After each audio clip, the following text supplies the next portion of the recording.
Well, hello. Yes, it is me, Kenny Polcari, your host of the party. And today is Friday, May 12th, 2023. And what is it that you need to know? Well, Janet Yellen is going to cuddle with the Glitterati. More Fed speak today, and that speaks to more hawkishness. Pac West comes under renewed pressure, causing angst across the regional banking sector. And oil and gold are both lower, suggesting maybe one of them is wrong about the direction of the U.S. economy. And what do we have for dinner today? We're having the Linguine Puttanesca, which is a classic Italian dish. Okay, look, it's a panoply of things, right? It's an ongoing wreck in the regional banking space. It's a chorus of Fed officials warning investors not to become dovish yet. And it's a Treasury Secretary who's on her way to New York to appeal to the heads of the five families, right? The Glitterati, Goldman Sachs, Citibank, JP Morgan, Morgan Stanley, Bank of America, at the Bank Policy Institute, which is a lobbying group, to discuss the impasse over raising the government's borrowing limit as she looks for ways to put pressure on Congress to come to terms to avoid this default. The headline says it all. Yellen plans to cuddle with Wall Street bankers as default looms. Well, the word was really huddle. I just think cuddle is so much better. So I replaced huddle with cuddle. See how I did that? I think that's so much better. Anyway, at the end of the day, the Dow lost 225 points yesterday. The S&P lost 8. The NASDAQ, which was the winner, gained 22 points. This continues to say that traders are betting the rate cycle is over, while the Russell lost 14 and the Dow Transports gave up 82. In any event, it is what it is. Yesterday morning started with Pac West, right? Telling us that their deposits dropped by 9.5% last week alone, after telling us that withdrawals had stabilized after the May 4th and May 5th storm, right? The storm surrounding the collapse of First Republic. Algos, traders, and some investors were taken by surprise with that news, and they took 23% out of the stock yesterday, leaving it to close at $4.70, a stunning 80% decline from the March implosion that began with the hysteria surrounding Silicon Valley Bank. And all this does is keep the nervousness alive about what's going on in the regional bank sectors. The KRE, the S&P Regional Bank ETF, lost another 2.4% yesterday, leaving this baby down 41% since that fateful day in banking history.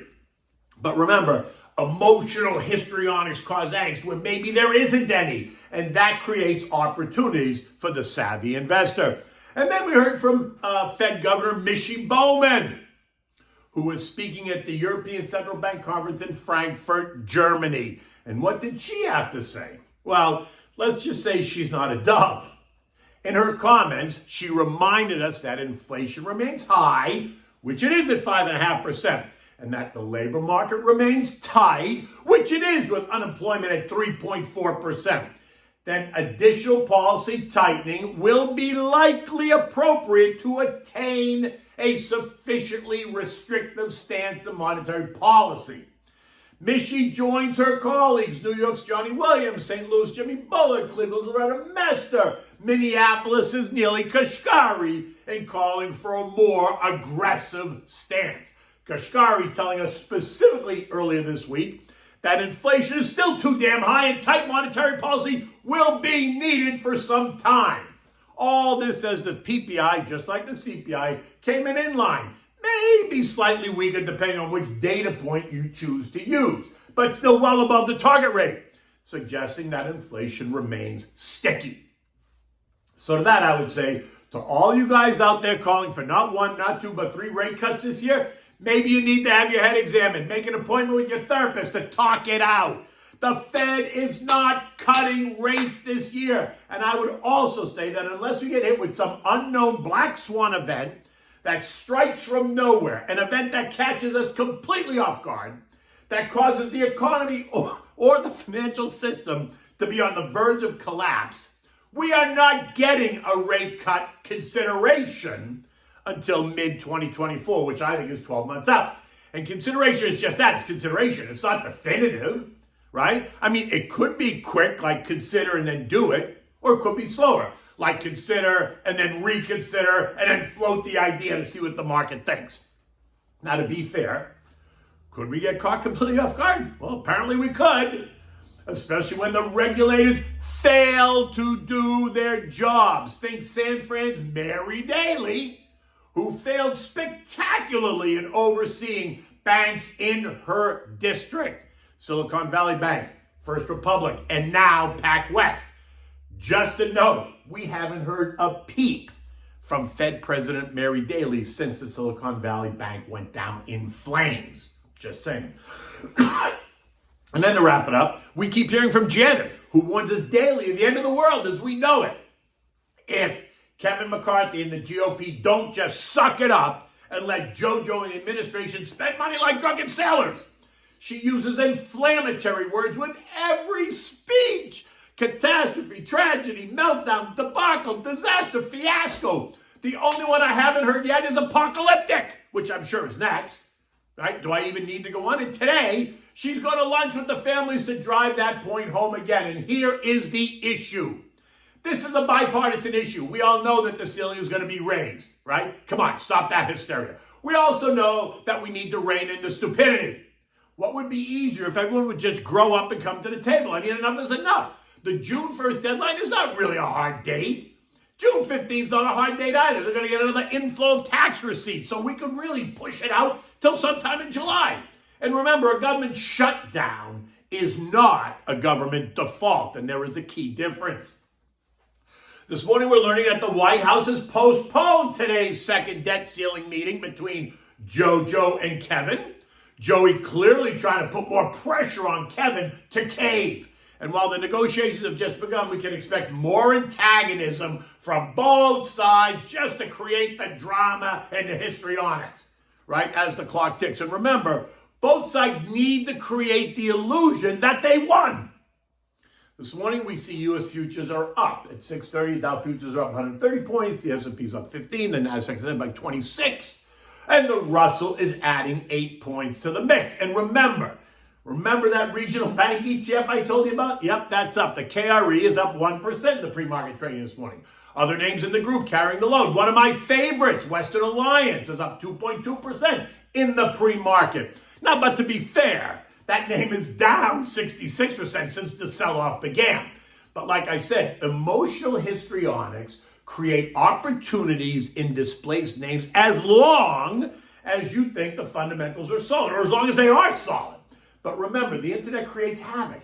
The news can cause algos to react in picoseconds in either direction.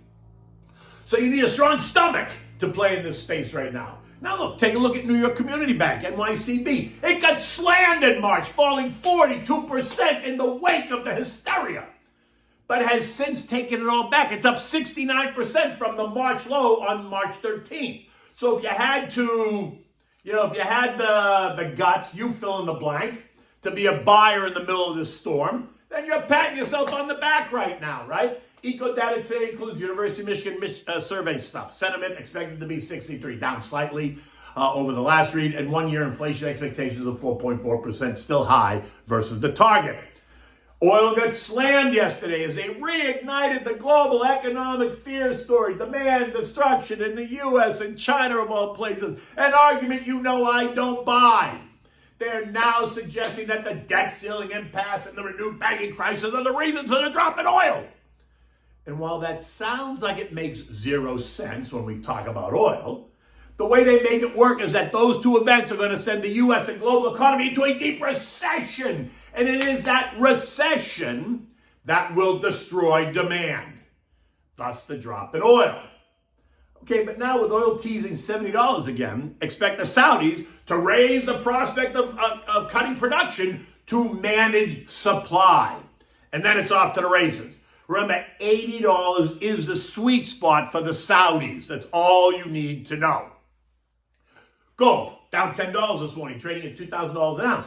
Higher treasury yields and a firmer dollar being cited as the reason for the weakness, which flies in the face of the oil story above. Why?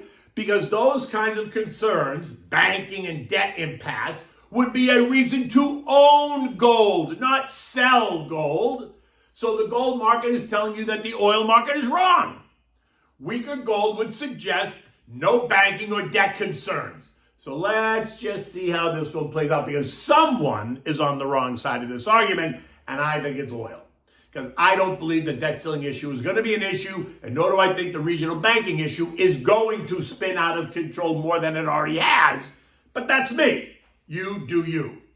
Treasury yields this morning remain tight. The 2 years yielding 3.9%, the 10 years yielding 3.4%, the 3 and 6 month bills are yielding 5.2 and 5.12%. The 1 month is now yielding 5.6% on an annualized basis. European markets this morning are up. Italy in the lead, up 1.1%, followed by Spain up 0.9. France is up 0.8. Euro stocks in Germany up 0.5%. The UK is in last place, up 0.3%. Better earnings from Cartier, right? The Cartier maker Richemont is up 7.8%. That's helping the luxury sector across Europe. And investors are getting more comfortable with the ECB and the Bank of England monetary policy, so you see some rally across the region. The S&P closed at 4130 yesterday, down 7 points. PPI did not surprise anyone in either direction, so the action is all about the debt ceiling, the banking crisis, Fed speak, rate hikes versus rate cuts, a general sense of when, not if, we officially enter that elusive recession. You know the deal. You know how I feel as a long-term investor. You stick to the plan. Build a more defensive portfolio right now to help you weather the storm if you're worried. And depending on where you are in the age scale. A 30-year-old is going to be very different from a 60-year-old. Use short-duration treasuries as a holding place for cash until you get ready to deploy it. And you can always use contra trades to help you protect on the downside. In the end, it's those emotional decisions brought on by those creating the hysterics that presents the opportunity, and across the board, but certainly in the big mega cap names in all sectors. Right? So, what do we have for dinner tonight? This is such a great dish, Linguine Puttanesca. It's a classic dish. It originated in Naples and is today a staple of the Neapolitan household. It's made with tomatoes, black olives, Kalamata olives are actually better, capers, anchovies, onions, garlic, oregano, and parsley. It's easy to make. It has an interesting history. It's spicy, it's tangy, it's vibrant. It's really an appropriate description of where the market is today, right? We get all of those emotions every day.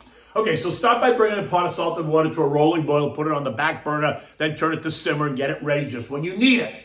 Start with 3 crushed, nice big garlic cloves, saute in olive oil 3 or 4 minutes. Don't let it burn. You know the deal. Next, add the diced white onion. Saute that for another 5 minutes or so. Now, take the anchovies. You've just diced them up. Add the chopped diced anchovies into the sauce. As they cook, they melt. Don't worry about it. You're never going to know they're there because they just melt. Now add 1 can, 28 ounces of kitchen-ready crushed tomatoes. Not puree, just crushed. Add about a 1/4 can of water. Let that simmer for 10 minutes or so. Now, add the capers, the oregano, the pepper, the chopped Italian parsley, and the rough chopped pitted Kalamata olives. Or if you choose to use black olives, whichever you prefer. But don't mix the two. Use one or the other. No need to add salt because the anchovies are salty enough. But if you want, taste it. If you think you need it, add a little bit. If you want a little bit more of a bite, you can use red pepper flakes at this point. Then cover it, let it simmer. Now add the linguine to the pot, let it boil for 8 minutes. You want it al dente. You don't want mushy pasta. You want it al dente. Now remove and drain it, keeping always a mug full of the pasta water, or what we call tears of the gods. Add the pasta to the saute pan with the Puttanesca sauce. Turn the heat up a little bit, stir it until it's well coated and all fragrant. Serve this immediately on warmed plates, offering up plenty of grated Parmigiana cheese on the table, because you can't eat this dish without Parmigiana cheese because it makes it that much better. Enjoy this with a light red wine. I always use just a basic Chianti. It's simple, right? This dish is simple. There's no need to go crazy with your wine in this dish because it's all about the simplicity. In any event, it's Friday morning. The sun is coming out. Looks a little bit overcast, but it's not going to rain. I'm going to have a great day and a great weekend, and happy Mother's Day to all the mothers out there and the ones that are becoming mothers out there. Happy Mother's Day. Enjoy the weekend. Until Monday, take good care.